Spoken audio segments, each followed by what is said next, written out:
Hello friends, welcome to एडुऑन में आपका स्वागत है। जैसे कि आप जान रहे हैं, हम सीजीपीएससी के लिए इतिहास की कक्षाएं चला रहे हैं, जिसमें मॉडर्न छत्तीसगढ़, आधुनिक छत्तीसगढ़ के बारे में हम चर्चा कर रहे हैं। पिछले क्लास में जो हमने देखा था, प्रथम सविनय अवज्ञा आंदोलन जो गांधी जी के द्वारा शुरुआत की गई थी, उसके बारे में पूरी चर्चा कर ली है। अब जो गांधी जी का जो सविनय अवज्ञा आंदोलन चलता है, उसका प्रभाव पूरे भारतवर्ष में भी पड़ता है, हमारे छत्तीसगढ़ में भी पड़ता है। तो जब सविनय अवज्ञा आंदोलन चल रहा होता है तो 12 मार्च 1930 को दांडी यात्रा की शुरुआत की जाती है और नमक कानून तोड़ा जाता है। इस बार जो सविनय अवज्ञा आंदोलन होता है, इसमें कानून तोड़ने पे ज़्यादा दबाव या जोर दिया जाता है। तो जब कानून तोड़ने की बात आती है तो इलाहाबाद में जब कांग्रेस कार्यकारिणी की समिति की बैठक होती है, तो वहाँ पर यह डिसाइड किया जाता है कि हम अब जो आंदोलन का स्वरूप है उसे थोड़ा बदलेंगे, क्योंकि हर जगह नमक कानून नहीं तोड़ा जा सक रहा है, तो कुछ और जो चीज़ें हैं उसे करें और शासन के कानून को तोड़ें। तो कुछ और क्या किया गया कि वहाँ पर डिसाइड किया गया कि जंगल सत्याग्रह, जंगल में जो कानून बने हैं शासन के द्वारा, जो जंगल के कानून बने हैं उसे हम तोड़ेंगे। इससे क्या होगा, ग्रामीण जो आदिवासी क्षेत्र के जो लोग हैं वह इस सत्याग्रह में जुड़ते जाएंगे और हमारा जो स्वतंत्रता आंदोलन जो है वह मजबूत होगा। यह डिसाइड वहाँ किया जाता है।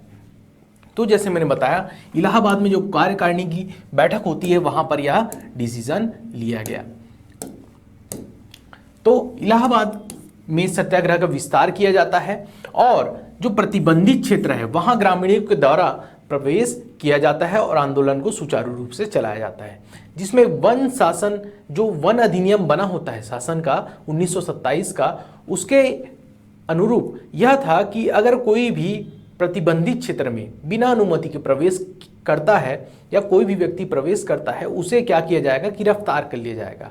तो यहाँ पर ग्रामीणों को गिरफ्तार भी किया जाता है। और इस जंगल सत्याग्रह में होता क्या था, प्रमुख रूप से जो ग्रामीण करते थे उसे आप समझें। जैसे गांव में क्या होते हैं, मवेशी होते हैं, पशु होते हैं, उसे ग्रामीण क्या करते थे, पशुओं को जंगल में छोड़ दिया करते थे।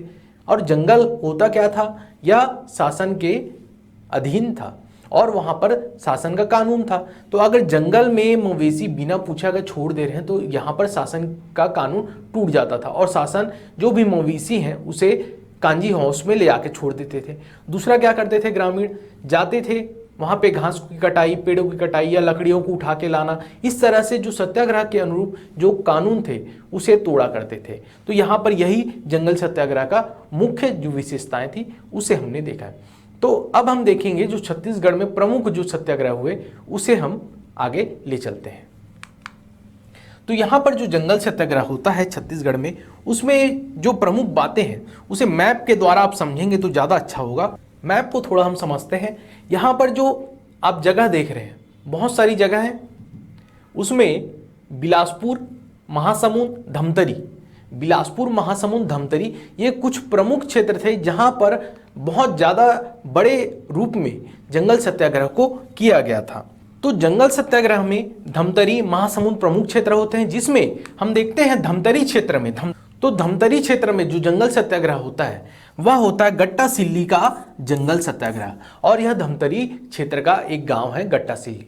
तो गट्टा सिल्ली में क्या होता है, जो ग्रामीण होते हैं वह अपने पशुओं को जंगल के क्षेत्र में छोड़ दिया करते थे, चराने के लिए, खाने पीने के लिए वहां छोड़ दिया करते थे, जहां पर पुलिस अधिकारियों के द्वारा करीबन 800 से ज़्यादा जितने इनके मवेशी होते हैं उन्हें कांजी हाउस में डाल दिया जाता है। और कांजी हाउस में जब डाल दिया जाता है तो ग्रामीण जाते हैं पुलिस अधिकारियों के पास, बड़े लोगों के पास, कि आप हमारे पशुओं को छोड़ दीजिए। जिसमें एक व्यक्ति होता है गोसाई लाल के पास भी जाते हैं, मालगुजार होता है उसके पास भी जाते हैं कि आप हमारे पशुओं को छोड़ दीजिए, परंतु उनकी बात पूरी तरीके से नकार दी जाती है। तो यहाँ पर क्या होता है, जब यह बात नकार दी जाती है तो ग्रामीण जो है, बड़े जो स्तर के कांग्रेस नेता होते हैं, कार्यकारिणी समिति जो होती है कांग्रेस की, वहां जाकर अपनी बात रखते हैं कि हमारे जो पशुओं को पुलिस अधिकारियों ने कांजी हाउस में डाल दिया है और उसे छोड़ नहीं रहे। तो यह जब बात पता चलती है तो कांग्रेस के जो प्रमुख नेता होते थे उस समय धमतरी, रायपुर के क्षेत्र के, वो है नारायण राव मेघावले, नथुजी जगताप और बाबू छोटेलाल श्रीवास्तव। तो इनके द्वारा करीबन 25 से 50 लोगों की एक समूह बनाकर यहाँ पर सत्याग्रह आंदोलन किया जाता है, जिसे गट्टा सिल्ली सत्याग्रह के नाम से जाना जाता है। और ये जाते हैं कांजी हाउस में। कांजी हाउस में जब पशुओं की नीलामी की कोशिश की जा रही होती है, तो इनके द्वारा उसे रोक दिया जाता है और पुलिस अधिकारियों से इनकी झड़प भी होती है, जिसमें पुलिस अधिकारी इन पर लाठियां भी बरसाते हैं, इन पर बहुत सारी प्रताड़ना करते हैं। तो फिर भी जो लोग हैं टस से मस नहीं होते, बिल्कुल हिलते ही नहीं, क्योंकि इन्हें सत्याग्रह का पाठ भी पढ़ाया गया था। क्योंकि आप जानते हैं, अगर पूरा इतिहास मेरे से पढ़े होंगे तो वहां पर मैंने बताया था एक सत्याग्रह आश्रम बनाया गया था, सत्याग्रह आश्रम भी बनाया गया था। तो इस सत्याग्रह आश्रम में इन्हें पूरा सिखाया जाता था कि कैसे हमें अंग्रेजों के सामने अपनी बातें रखनी है और कभी भी झुकना नहीं है। तो इस कारण से अंग्रेज जो है यहाँ पर हार मान जाते हैं और उन्हें निःशुल्क रूप से पशुओं को बिना कोई चार्जेस के छोड़ना पड़ता है। और यहाँ पर क्या होता है, ग्रामीणों की जीत होती है और यह गट्टा सिल्ली का जो सत्याग्रह है इसे क्या बोला जाएगा, सफल सत्याग्रह था। यह एक सफल सत्याग्रह में भी गिना जाता है। जब यह सत्याग्रह सफल होता है तो इसके बाद क्या होता है, आसपास के क्षेत्र के लोग और ज्यादा आगे बढ़कर सत्याग्रह में भाग लेते हैं, जिसमें हम देखेंगे दूसरा सत्याग्रह वह है रुद्री नवा गांव का जंगल सत्याग्रह।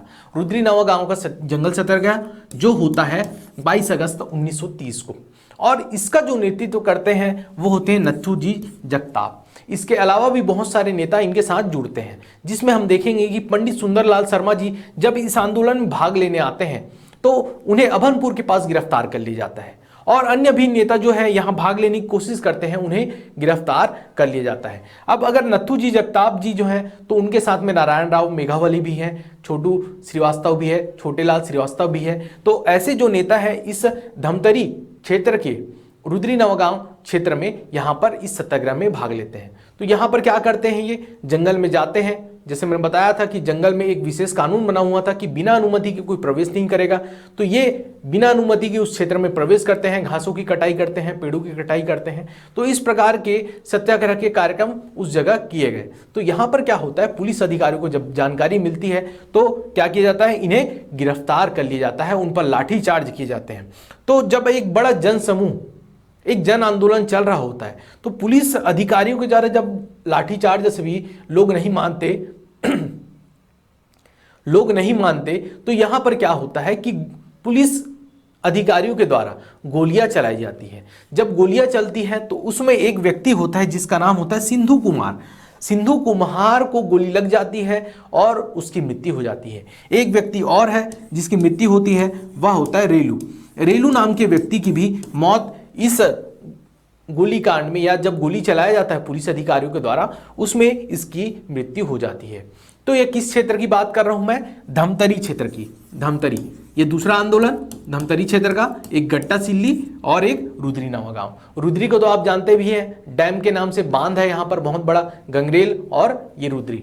तो रुद्री में यह पूरी घटना होती है। और ये जो आंदोलन है बहुत लंबे समय तक चलता है। जब तक गांधी जी और इरविन का समझौता नहीं हो जाता तब तक यह आंदोलन चलता है, जंगल सत्याग्रह, ये रुद्री नवा गांव वाला। तो इसको भी आप ध्यान रखेंगे कि एक लंबा चलने वाला सत्याग्रह है। इसके बाद देखते हैं हम तमोरा जंगल सत्याग्रह। तमोरा कहां पड़ता है, तमोरा पड़ेगा महासमुंद में। यहां देखेंगे ये महासमुंद है, तो महासमुंद में तमोरा, तो महासमुंद में तमोरा सत्याग्रह होता है। इससे एक प्रश्न बना भी है, उसे मैं अभी बताऊंगा। तो तमोरा सत्याग्रह होता है, यह हमें कब देखने मिलता है, सितंबर 1930 के आसपास। सितंबर 1930 के आसपास तमोरा में यह सत्याग्रह होता है। तो धमतरी क्षेत्र के जो नेता थे वो यहाँ नहीं होते, यहाँ पर दूसरे नेता होते हैं। अगर आप क्षेत्र विशेष देखते हुए भी नेताओं के नाम याद रखेंगे तो आपके लिए बहुत अच्छा होगा। तो महासमुंद में कौन कौन से नेता होते हैं जो नेतृत्व करते हैं, शंकर राव गनौद वाले और यति अतनलाल जैन। यति अतनलाल जैन और शंकर लाल गनौद वाले, ये दोनों मिलकर यहाँ पर इस जंगल सत्याग्रह का नेतृत्व करते हैं। और जंगल सत्याग्रह में वही चीजें होती थी, बार बार मैं बता रहा हूं कि पशुओं को जो छोड़ा जाता था जंगल में, या जंगलों में घास की कटाई कर दी जाती थी, वृक्षों की या लकड़ी को इकट्ठा किया जाता था। जहां वन अधिनियम लगा हुआ है या जो पुलिस शासन का अधिनियम वहां पर लगा हुआ था, उस कानून को तोड़ा जाता था। तो यहां पर भी वही चीजें होती हैं। तो जब यह जन आंदोलन बढ़ जाता है, लोगों का बहुत बड़ा जन समूह बढ़ते जाता है, तो उनके बीच में से एक वीर युवती होती है जिसका नाम होता है दयावती। जब अब पूरा जन आंदोलन जा रहा होता है इस क्षेत्र में, महासमुंद के तमोरा क्षेत्र में, उस समय पर पुलिस अधिकारियों के द्वारा रोका जाता है, क्योंकि उस समय लगा रहता है धारा 144, धारा 144 उस क्षेत्र में लगा दिया जाता है, तमोरा क्षेत्र में। परंतु जो ग्रामीण हैं उस कानून को तोड़कर आगे बढ़ रहे होते हैं, जिसमें वीर जो युवती है जिनका नाम है दयावती, इस नाम को याद रखेंगे क्योंकि यही क्वेश्चन बना था। तो दयावती जो है आगे बढ़कर जो अधिकारी है जिनका नाम होता है एमपी दुबे, एमपी दुबे को आगे बढ़कर थप्पड़ लगा देती है। तो जैसे ही वो थप्पड़ लगाती है तो पुलिस अधिकारियों को गुस्सा बढ़ जाता है और लोगों पर लाठियां गोलियां बरसाई जाती हैं, जिसे बाद में कांग्रेस के जो बड़े नेता हैं बीच बचाव करके इस आंदोलन को समाप्त करते हैं और लोगों को शांत करते हैं। तो यह होता है तमोरा जंगल सत्याग्रह। इसके अलावा भी जो छत्तीसगढ़ में जो पोड़ी और यहाँ पर मोहबना पोड़ी, इसमें आपको कंफ्यूजन होता है, इसको भी आप याद रखेंगे, इससे भी प्रश्न बनता है मोहबना पोड़ी और पोड़ी। तो मोहबना पोड़ी कहां पड़ता है? दुर्ग में। मोहबना पोड़ी कहां पड़ेगा? दुर्ग के क्षेत्र में। यहां पर थोड़ा सा हम मैप को देखेंगे तो मोहबना पोड़ी जो है दुर्ग के क्षेत्र में, मोहबना पोड़ी